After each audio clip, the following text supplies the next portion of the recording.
start with the getting started on page 193. Again, I'm going to get you to take out different colors if you have it. And we're going to look at what happens when you change a number in front of a function, and it starts with a parabola, which you've done already. So I'm going to write each of these out in a different color. If a was 0.5, you'd have 0.5x squared. If a was 2, you would have 2x squared.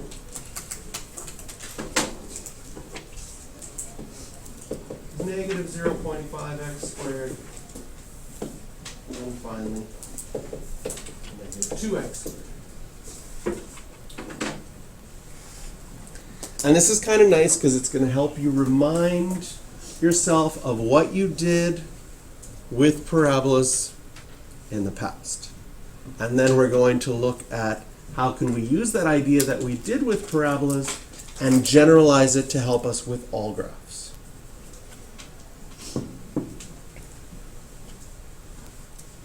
Remember with parabolas that a value sometimes made it wider, sometimes made it narrower. Is the 0.5 going to make it wider or narrower? Is the 2 going to make it wider or narrower? Well, the 0.5, if, like on this red graph, normally you went over 1 up 1. With the 0.5, you went over 1 up a half, then over 1 up 3 halves. And so,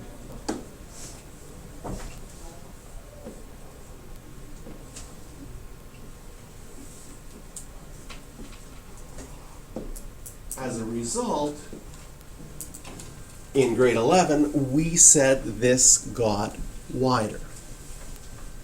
In grade 12, we will no longer say wider or narrower because it doesn't really make sense with all the other graphs. It fit with parabolas. Instead, this one, instead of saying wider, we're going to say that original red parabola got compressed vertically, squished down towards the x-axis. Can you imagine if you push down on that red graph, it would force it to get wider. But instead of saying wider or narrower, we're going to say that this blue graph got vertically compressed because these numbers are outside of the function. Does it make sense that this 0.5 is not getting squared the way that it's written? The squared only affects the x. I would need brackets if that squared would have to also affect the 0.5. With the green one, we're going to say that this one has got stretched vertically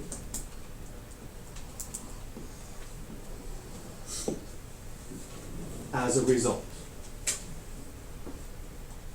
Now if we look at points like we have on this graph 1, 1, then on my blue graph I have 1, half, and on my green graph I have 1, 2. And just like everything else that's happened with y, things sort of happen exactly how you think they'll happen. Right? I'm multiplying by 2 in the green one. My y values got multiplied by 2. You see the red one changed into a 2. In my blue one, I have a 1/2. My y values are going to get multiplied by 1/2. And sure enough, my original 1, 1 became 1, 1/2. So everything that's outside of the function affects the y values.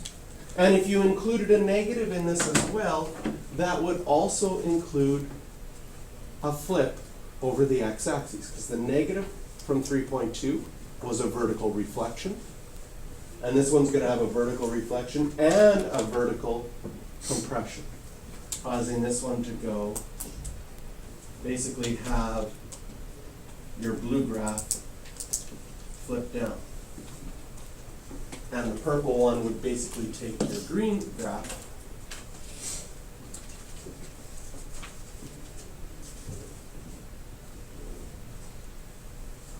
and flip it down. Algebraically, you're just multiplying all your y values by -2. So notice I had the point 1, comma 1. I now have the point 1, comma -2. And the black one, you're basically taking all your y values and multiplying by -0.5.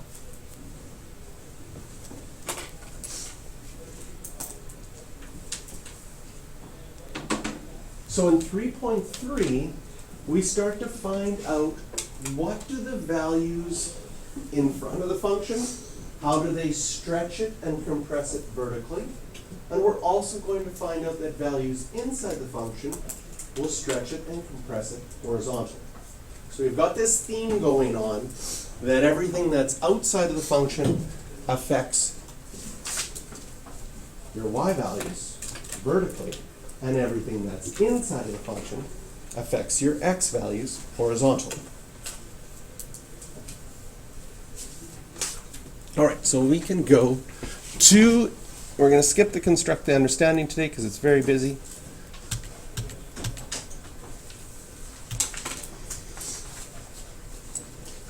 And we're going to go to example 1.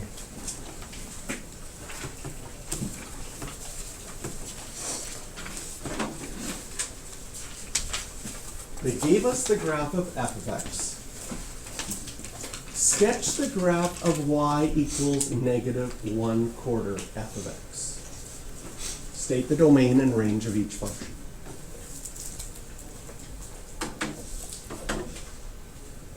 So if we were describing this algebraically, we're going to multiply all our y values by -1/4. If we were going to describe this in words, the negative we would call a vertical reflection, and the 1/4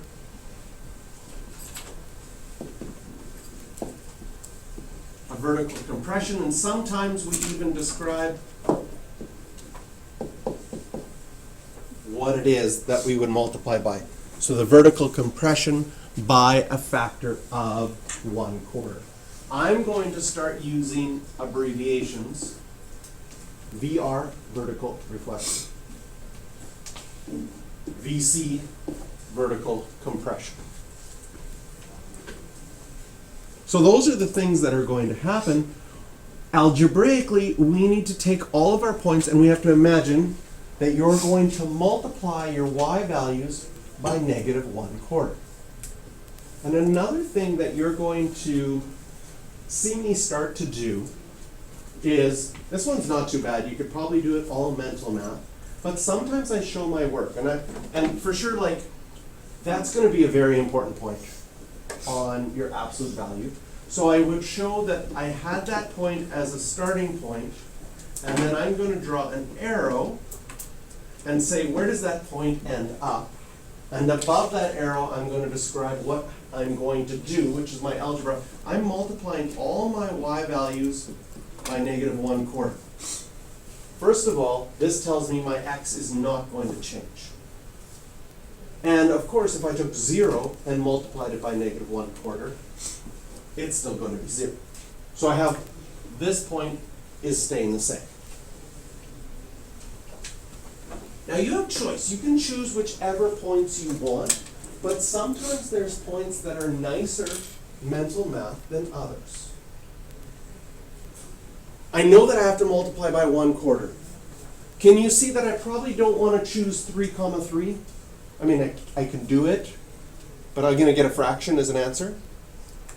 What do you think the first nice point to choose that doesn't have a fraction in the final answer would be? 4,4. So if I chose 4,4, then I draw my arrow. What's going to happen? Well, my x doesn't change, but if I multiplied 4 by a -1/4, I get -1.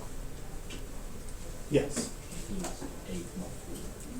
And then the 4,4, and then 8,8?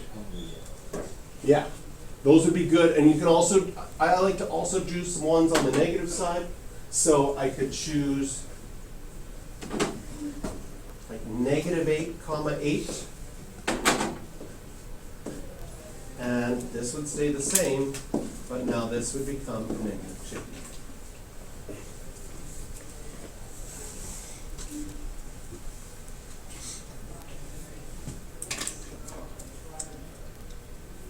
So you could do some specific points. Now if I go label these,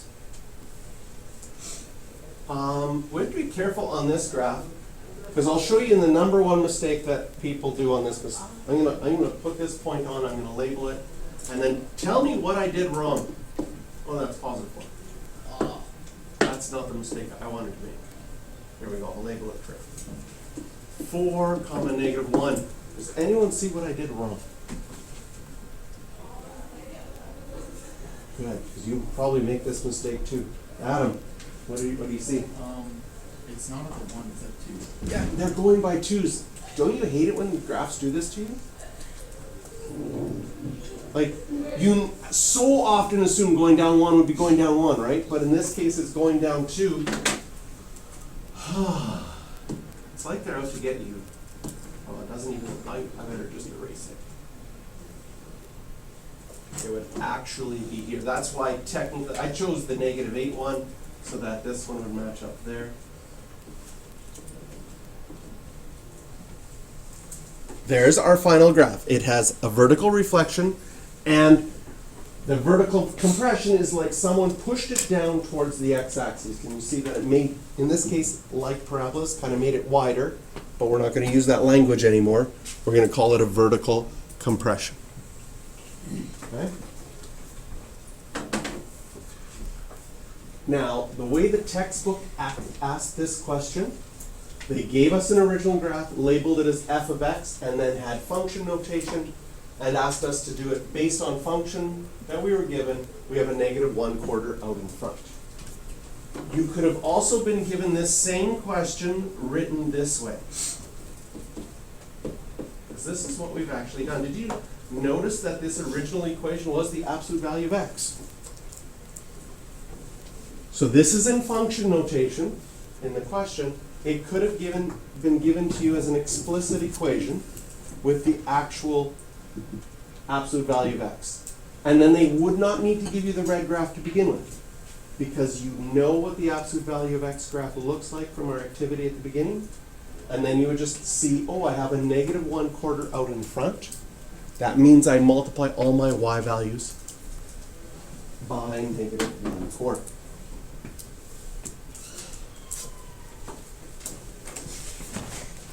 Okay, questions to circle on this one? Just number 3.